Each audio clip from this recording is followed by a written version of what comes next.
Olá, este é o canal Versátil de abril.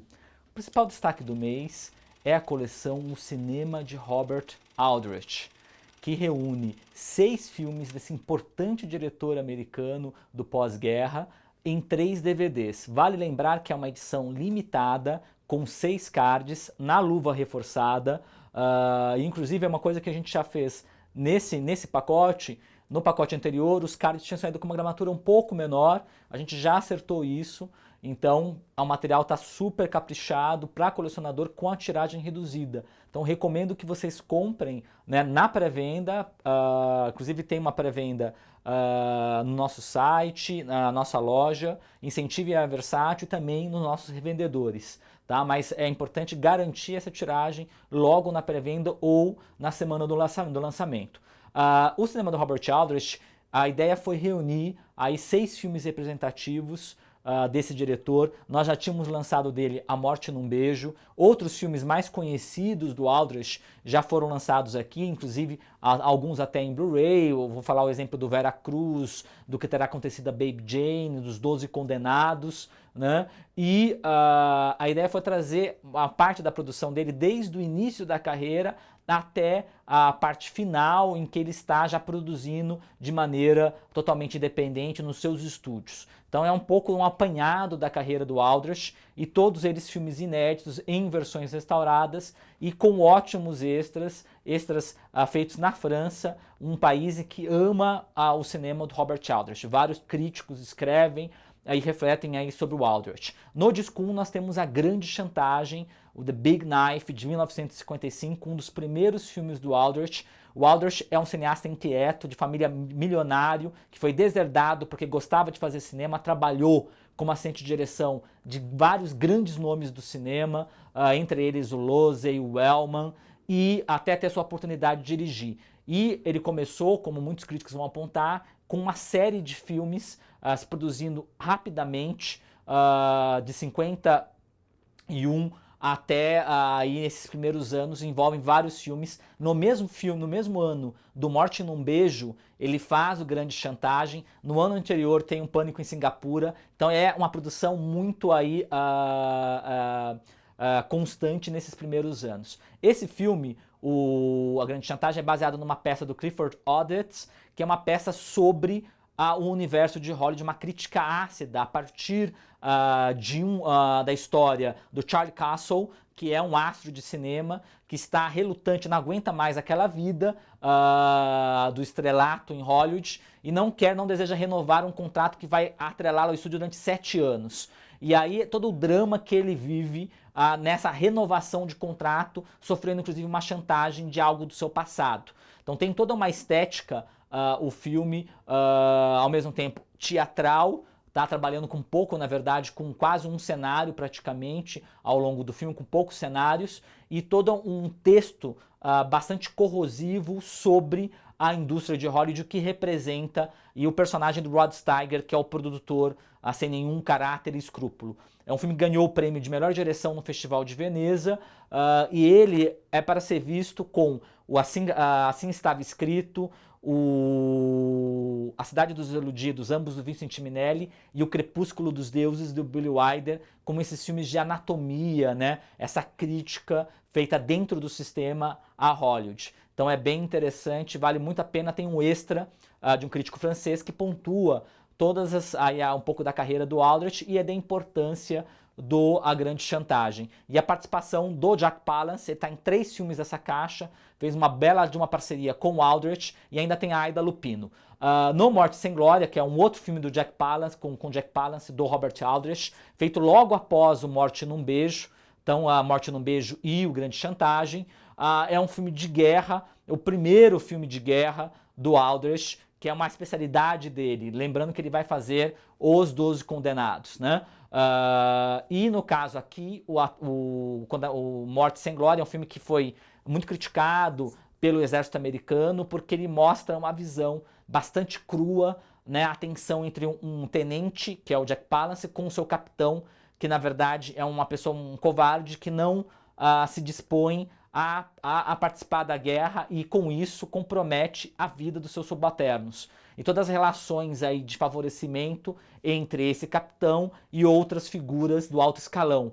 E todo o drama que vivem aqueles soldados. Então é um filme aí que ele faz sem concessões, o retrato da guerra e daquela realidade daqueles soldados. Então o filme, na verdade, tem um crítico que fala muito bem, é um filme de guerra filmado como se fosse filme noir, com todas as questões morais, todo um peso dramático muito bem executado pelo Aldrich. Ganhou um prêmio especial no Festival de Veneza, aqui restaurado pela primeira vez, e tem um extra que vai falar da carreira do Aldrich, que o crítico pontua aí vários aspectos do Morte Sem Glória.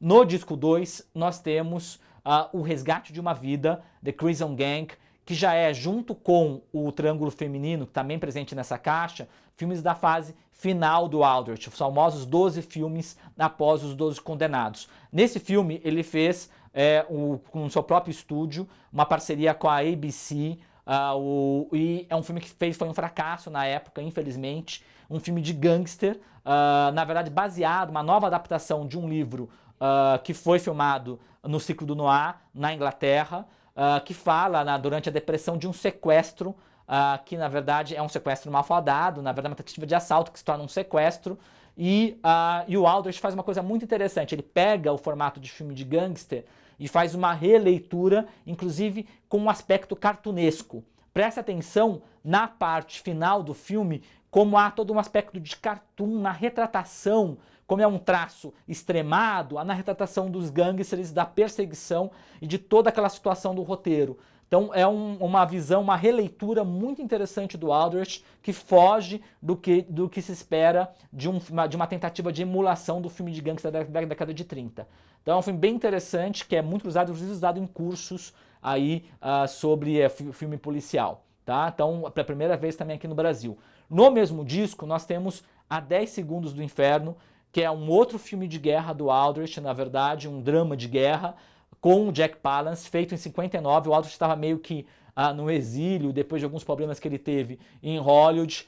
Ele vai filmar esse filme na Alemanha, uma coprodução com a Alemanha, e é filmado em Berlim, na Berlim em ruínas. Tá? E a história é muito interessante, porque são 6 ex-soldados alemães que já estavam meio no ostracismo por problemas com os nazistas, que eles são designados para o esquadrão antibomba, porque Berlim, muitas bombas ficaram desativadas e podiam, na verdade, explodir. E eles vão naquelas ruínas desativar essas bombas. Então, o Aldrich filma muito bem a tensão e o perigo de ficar a 10 segundos do inferno que esses soldados vivem. E há também todo um melodrama que envolvendo a figura, o personagem do Jack Palance, que é um arquiteto, que era um arquiteto antes de combater na guerra e depois se tornar um desativador de bombas. O filme está restaurado, é um filme também raro do Aldrich, que forma aí o disco 2. No disco 3 nós temos o Triângulo Feminino, que foi um filme também, um dos primeiros filmes aí do Aldrich já nos seus estúdios, que era o grande sonho dele, dessa fase final da carreira.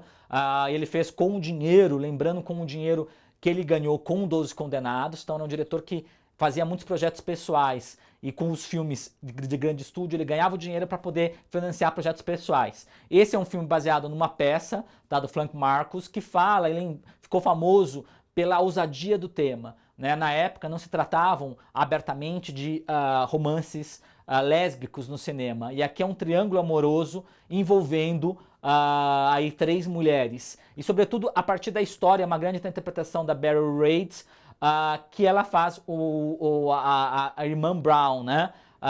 Que é uma personagem, é uma atriz que vive um relacionamento muito complicado com uma moça mais jovem, e ela vive uma personagem numa série de TV que está para ser morta na série de TV, e ela vai perder o emprego. Então todo o questionamento sobre a questão profissional e a questão pessoal e amorosa, então a gente acompanha o drama dessa personagem nesse momento de crise. Então o Aldrich faz todo um trabalho bem interessante com as personagens e na abordagem bem franca do tema da lesbianidade no cinema americano. Na época, muito pouco comum, e por isso um filme bem corajoso. E aí nós temos, fechando a caixa, O Pânico em Singapura, o Word for Ransom, segundo filme do Aldrich, tá? ele foi realizado um ano antes do Morte num Beijo, e já traz alguns elementos que ele vai trabalhar no Morte num Beijo, inclusive a questão atômica, né, que volta com tudo no Morte num Beijo. E aqui é interessante, para quem gosta de filme noir, é um filme bem noir, que tem a figura um pouco de espionagem, é um filme bem exótico, até pela ambientação. Tem a figura do Dan Duryea, né, o ator Dan Duryea, que fazia sempre os papéis de durão, né, de vilão, na verdade. Ele fazendo um papel de mocinho aqui nesse filme. Aí tem a questão da femme fatale, todos os tropos, as características do noir estão aqui nesse pequeno filme do Aldrich, que serve mais como uma curiosidade, um ensaio aí do que seria o Morte num Beijo. Então esse é o cinema de Robert Aldrich. Aí nós temos a seguinte caixa, a próxima caixa é o Zatoichi, a série de cinema, que é uma caixa que reúne os 4 primeiros filmes da série do Zatoichi, que são 25 filmes, tá? Mais de 1 hora de extras, tem mais de 1h30 de extras, tem um documentário sobre o Shintaro Katsu e um excelente depoimento do Tony Raines, que é um especialista em cinema japonês, falando da importância da série e de características da série, dessa série japonesa. O Zatoichi é um dos personagens mais populares, né? Ele, na verdade, importante destacar, é uma edição limitada, caixa reforçada com 4 cards. O Zatoichi depois foi refilmado uma versão com o Takeshi Kitano e ainda inspirou o filme Fúria Cega com Rutger Hauer, tá? É um personagem super popular no Japão, teve inclusive série de TV e outras aí encarnações. Ele não é um samurai, é bom destacar isso. Na verdade, ele é um andarilho pertencente a um massagista cego que pertence a Yakuza. Então, um Yakuza massagista cego. Então, por isso não dá se falar um samurai cego, mas que tem um treinamento samurai, tem toda a técnica da espada brilhante, né? Os 2 primeiros filmes da série, na verdade, são os grandes destaques. São filmes dirigidos por 2 especialistas, o Kenji Misumi, que é um mestre do Jidaigeki e do Shambara, e o Conto de Zatoichi, e o seguinte filme é dirigido pelo Kazuo Mori. No primeiro filme, em preto e branco, os 2 são em preto e branco, depois todos os filmes da série vão ser coloridos a partir do 3º volume da série. O primeiro filme para mim, é o meu favorito. Como o Misumi trabalha muito bem a compaixão pelo inimigo, né, toda a relação do Zatoichi com o Ronin. Então isso é um grande destaque e ele vai esvaziar o sentido da batalha no final e como ele faz isso e como está relacionado à abordagem do próprio Misumi em diversos filmes da sua carreira, como nós lançamos nas caixas de Samurai. Tá? E aqui nós temos o Kazuo Mori, o diretor do Vingança de um Samurai, um especialista em filme de samurai. Vingança de Samurai é um extra do Kagemusha, também faz várias ousadias aí no segundo volume, inclusive o final, como o Tony Raines destaca. Prestem atenção como termina o filme, esse segundo, o Conto de Zatoichi continua. Tá? No disco 2 nós temos o novo Conto de Zatoichi, que já é o 3º, do Tokuzo Tanaka, o diretor do A Traição, que está na caixa do Cinema Samurai, volume 3. O Tokuzo Tanaka dirige tanto o episódio 3 como o episódio 4. São episódios coloridos, tá? A série já estava com uma popularidade muito grande. Lembrando que aí, a cada ano, eles vão lançar, às vezes, de 2, 3, 4 filmes do Zatoichi. É um ritmo absurdo de produção para se chegar aos 25 episódios. A ideia nossa, o Zatoichi Fugitivo fecha a caixa. A ideia nossa é lançar todos os Zatoichis, mas para isso a gente conta com vocês que compraram Lobo Solitário, compraram Lady Snowblood, compraram Cinema Samurai, os Jidaigeki do Kurosawa, para que vocês comprem, indiquem para os amigos que a gente possa lançar aí novos volumes e trazer todos os 25 filmes da série do Zatoichi. Tá? Então isso é muito importante, a gente conta com vocês. O último lançamento é Blaxploitation Volume 3. É uma caixa em luva reforçada, com 2 DVDs, 4 filmes e 4 cards. No Blaxploitation aqui a gente faz um recorte. Essa caixa é muito especial, o disco 1, talvez o melhor disco 1 de toda aí, a série, por reunir o Superfly e o Sweet Badass Song. 2 filmes muito importantes do Blaxploitation. Superfly tá lá no início do Blaxploitation, né? Tá com o Shaft, o Sweet Badass Song e o Cotton Comes to Harlem, que é o Riff Fino Harlem, que são filmes que popularizam o cinema protagonizado por negros, com negros como protagonistas. Aqui nós temos uma figura clássica desse submundo, que é justamente a figura do traficante. No volume 2 nós tivemos a figura do cafetão, aqui do traficante, que é o Priest, está interpretado por Ron O'Neal, um ator de teatro. Aliás, o filme está restaurado e tem mais de 50 minutos só de extras sobre o Superfly. Tá? E a trilha sonora, inclusive nos extras nós temos a trilha sonora do Curtis Mayfield, um depoimento dele, e na tradução que eu mesmo fiz, tomei o máximo de cuidado, nós traduzimos todas as músicas do Curtis Mayfield, que elas têm função narrativa aqui no filme. Então é muito interessante a figura do que representa esse traficante Priest e sua luta aí, ao mesmo tempo, contra o sistema, contra o homem branco pela exploração. Então é um filme bem interessante, vale muito a pena ser assistido, e os extras são... valem assim, trazem muitos detalhes e curiosidades, inclusive o depoimento do Mayfield.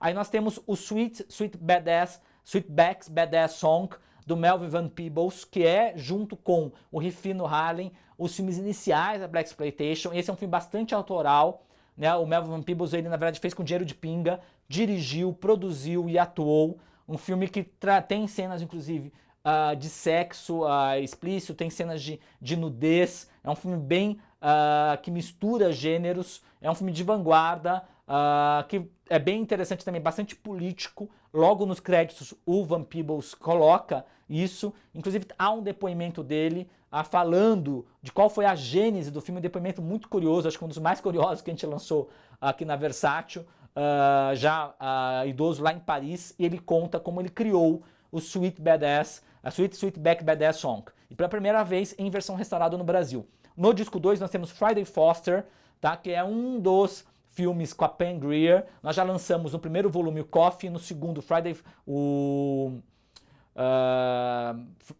qual é o outro filme agora?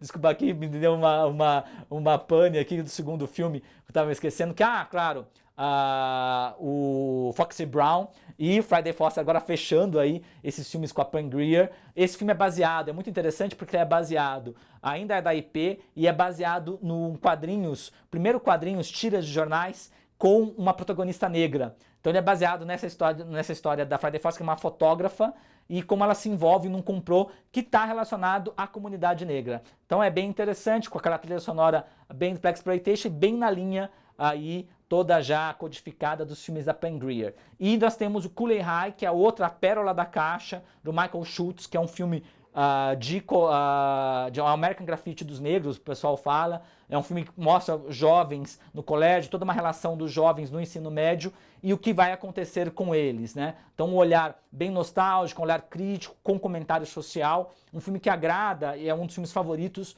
do Spike Lee, que sempre defendeu esse filme e fala muito bem do Cooley High. E a trilha sonora com sucessos da Motown. Então é um belíssimo filme, um dos melhores filmes das caixas do Blaxploitation, fechando aqui esse volume. Em maio nós vamos ter 3 novas coleções. Filme Noir volume 13, edição limitada com 6 cards, luva reforçada, tal. Uma dedicada ao Edgar J. Ulmer, né, o mestre do filme noir, do filme B noir, de poucos recursos, com a cópia inédita restaurada do Curva do Destino, o Detour, um dos mais importantes filmes noir, com extra inclusive. O Insaciável, que é outro filme dele, que é considerado o Cidadão Kane, do Edgar Ulmer, também inédito, e o Morto Desaparecido, Murders My Beat, nos extras. 3 filmes do Ulmer nessa coleção, nesse volume. Brumas, da Art Maio e Fritz Lang, com Jean Gabin e Aida Lupino, uma mistura de realismo poético com filme noir. A Máscara de Dimitrios, do Jean Negulesco, com Sidney Greenstreet e o Peter Lorre, do Casablanca. O Demônio da Noite, do Anthony Mann, restaurado, inédito, restaurado e com extras. E Por uma Mulher Má, do Felix Face, que é uma pérola, com Lee J. Cobb, restaurado e com extras. Filme Noir francês, volume 2, uma edição limitada com 6 cards em 3 DVDs, trazendo a inédita versão restaurada do Bob Jogador, do Jean-Pierre Melville, com 40 minutos de extras. Sinfonia para um Massacre, do Jacques Deray. O Sétimo Jurado, do Josh Lautner. Sedução Fatal, do Julien Duvivier, com Jean Gabin. Gangsters de Casaca, do Henri Verneuil, com Jean Gabin e Alain Delon. Brotinho Venenoso, do Bernard Borderie, com o Ed Constantine, como Lemmy Colchon, personagem que ele vai repetir, inclusive, no Alphaville do Godard.